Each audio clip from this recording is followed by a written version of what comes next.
Hey y'all, happy day. I'm Taima and I offer opportunities and tools for consistent healing. If you want to check out some of my offerings, I'll be posting a link below. And if you want to get in touch with me, you can do so by hitting me up on Instagram at Shaman of the Tao.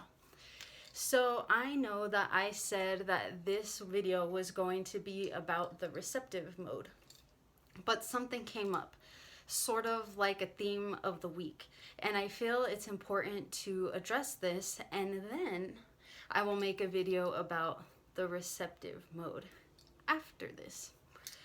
So to get started, I have to briefly talk about self-sabotage. And if you follow me on Instagram, I posted a video on Sunday and I talked a little bit about self-sabotage in more detail. So if you want to see that video, it's on my Instagram.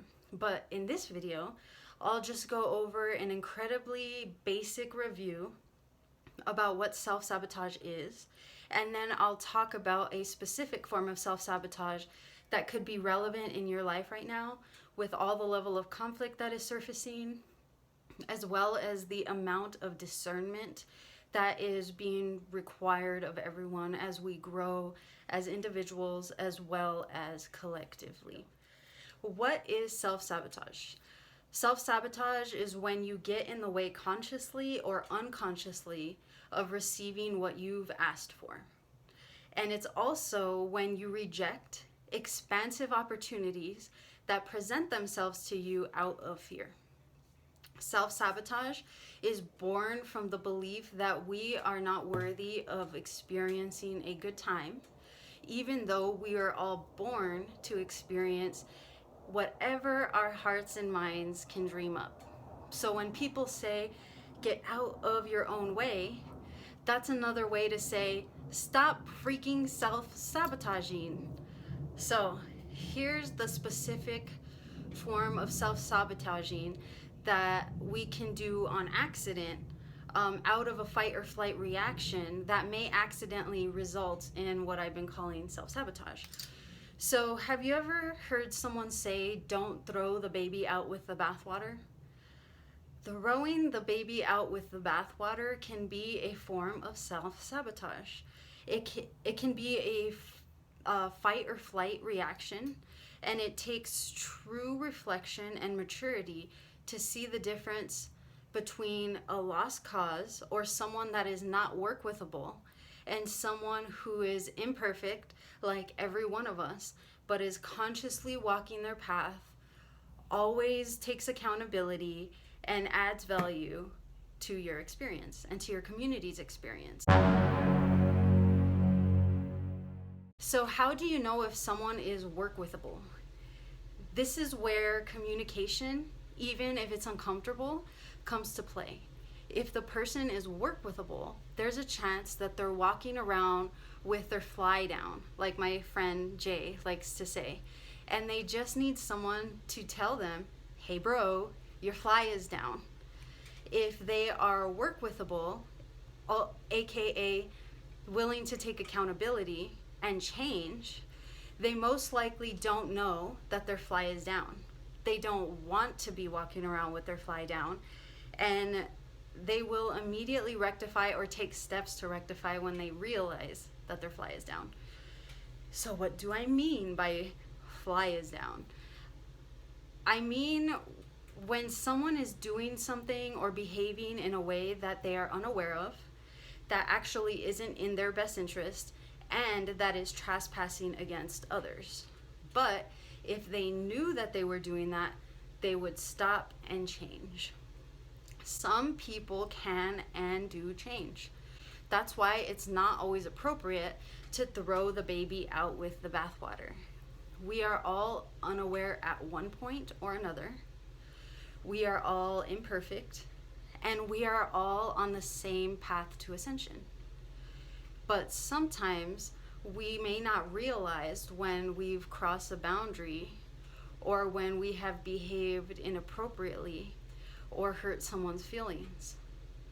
Furthermore, we are all mirrors of each other, and some of us reflect deeper into each other's shadows. We reflect deeper into each other's shadows than we would have expected.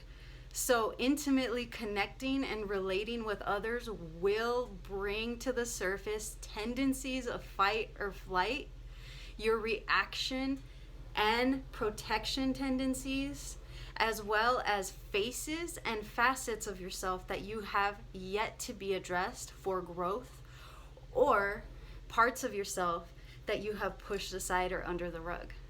So when someone comes into your experience and begins reflecting back to you, these are opportunities for shadow work.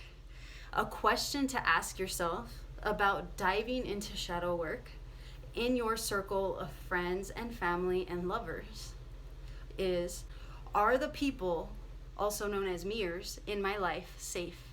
Can I dive into deconstructing my shadows in their presence? Are they able to hold space for that? Can they communicate honestly? Can they come together? Can they come together compassionately? Can they forgive? Understand? Can they take accountability, and will they change? A note on accountability. In order for people to take accountability and change, someone has to be willing to give them the opportunity to hold themselves accountable. Someone in their tribe, someone that they've trespassed against, has to be willing to say, hey, your fly is down. Another way to say this is, if you want someone to hold themselves accountable and change, not only does someone in their tribe or someone that they've trespassed against need to be explicit in communicating with them what their trespasses are, the community must also extend space and the opportunity for the person to change before they can write them off 100%. Contemplate this. Who are the mirrors in your life? What do they help you see? And are there areas of your life where you can take accountability and become closer with the people in your life? On the other hand, there are people who are not workwithable. They do not take accountability. They cannot communicate compassionately or maturely. They do not want to grow or change. And you know, there's no working with this person. And that safety is boundaries. And that cutting them off is your only option. If you're in that situation, by all means, throw the baby out with the bathwater. Set those boundaries. This is one of those situations where your intuition and wisdom will lead the way. Tune in. The answer is always within your truest heart's desire. I'll leave you with that, and next time for sure, I'll be talking about the receptive mode, and I look forward to seeing you then. Until next time, take care and have fun out there.